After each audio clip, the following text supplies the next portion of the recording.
so nice to see you. Thanks Thank a lot you. for Nice taking the time You're entirely welcome, Valentin. answer some questions about the US economy, about Russia, about China. So why don't we go ahead and talk about the Fed, one of your favorite topics. Yes. Jackson Hole, maybe a few comments. Well, it is a lovely place, and it's an incongruously lovely place, given the unlovely rhetoric that that every year pollutes it. The central bankers arrive there every August, and they have their say, and what they say is generally the same thing, which is that the world needs more suppression and manipulation of interest rates and the financial markets. So that is not my line, and therefore I am here as opposed to Jackson Hole. But you did go to Wyoming for holidays. Yes. Yes, our daughter Alice lives there. It's the best thing about Jackson Hole. And so you're saying nothing new in this year's address. Well, Mario Draghi said something new, which is that he, as it were, dropped a handkerchief tantalizingly, suggesting that the European Central Bank, which has not yet embraced this thing called quantitative easing, may yet do so. And the world's financial markets seem to like that, at least for 24 hours. I'm sure the Europeans like it too, because the euro already dropped from its record high levels. Yes, the idea of a strong currency is like old maid in the card game. Nobody wants the old maid. Everyone wants a weak currency. Let's explore that topic for a bit, because I think it's frequently misunderstood.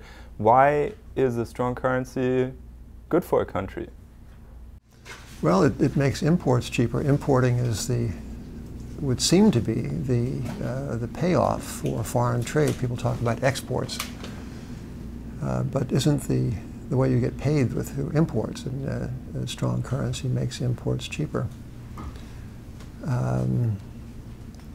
Germany seems to have done well since the late 1940s with a relatively strong currency. Argentina, which has chronically had a very weak currency, seems to have done less well, but still most intellectuals in the policy-making realm seem to prefer these days a weak currency, hence central banks in competition to lower their currency values. Yeah, let's talk about Germany for a bit. Everybody said they've benefited the most from the euro because they've got this massive current account surplus. They've got all the they've got the balance in favor, the payments due to be received, the target 2 balance in favor of them. How does that work out? Is that really true? You know, I'm stuck for an answer to that one, Valentin. Okay. I mean, the Germans proverbially thrived with the Deutschmark, which was generally seen to be rather strong.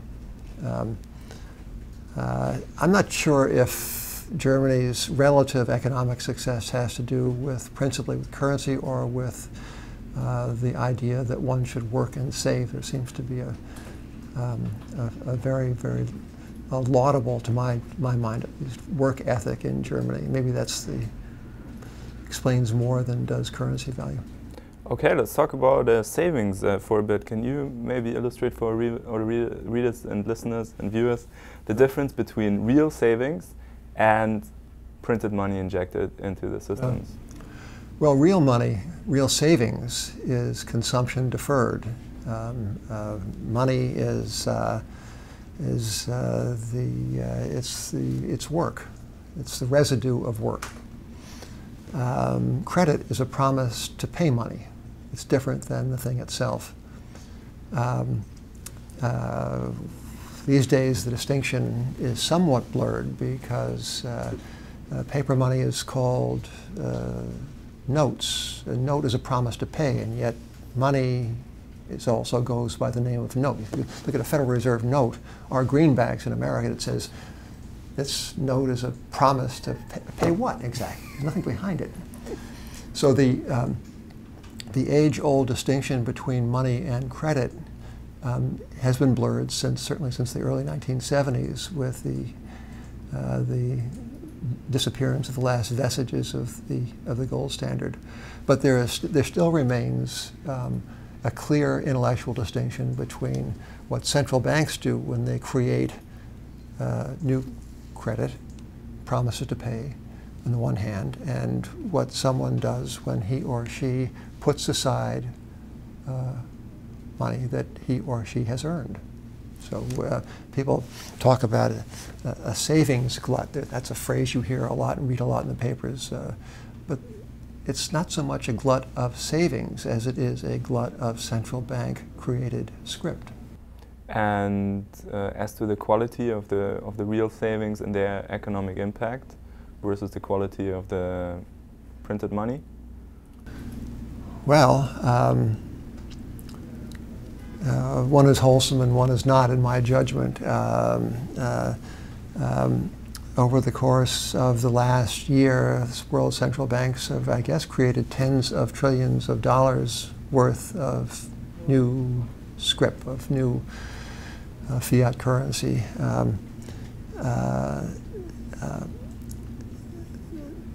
Typically, such emissions do both good and harm. They do good in that they seem to infuse some with a spirit of speculation and adventure. I guess that's a good thing. It means more business at the margin. I guess this is good too. But there is a strong residue of mischief in the creation of all of the central bank credit. It distorts values, it introduces inflation, if not at the checkout counter of your local grocery store, then in the financial markets. And we call this on Wall Street a bull market. Everyone seems to be in favor of it. But when values get out of kilter, as they did, for example, in this country with respect to housing in the mid-2000s, there is typically a price to be paid later when values are restored to something like a reasonable level. What about actual productive activity? Well, the United States is a fount of productive activity. The government can't seem to suppress it, try as it might with regulations and with money printing. We Americans are an enterprising people, and there's a lot of that in this country today. The trouble is that, to my mind at least, a lot of enterprise is being thwarted and misdirected through the activities of government in regulation and in central banking. Because of the wrong incentive the low rates give people. Yes, in ultra low rates, negligible, invisible interest rates, of course, discourage savings and encourage speculation. And in the short run, that doesn't seem to bother too many people. There's a great silence with regard to the removal of interest rates on savings. The silence is the silence of people who ought to be protesting, but seem not to be doing so. One would suppose that there'd be a great protest sent up by the victims of our 0% interest rate policy, but who are the victims? Well, anyone who has dutifully saved, say, for retirement. The cost of retirement is through the roof because the yield on savings has plummeted. Once upon a time, $1 million would yield the saver about $60,000 a year in a relatively secure credit instrument. Bank deposits paid 4 and 5%. You could get very high quality bonds for 6%, so that's $60,000 a year. These days, no such yields are available, and you need $10 million to achieve the level of income that $1 million would have yielded you not so many years back.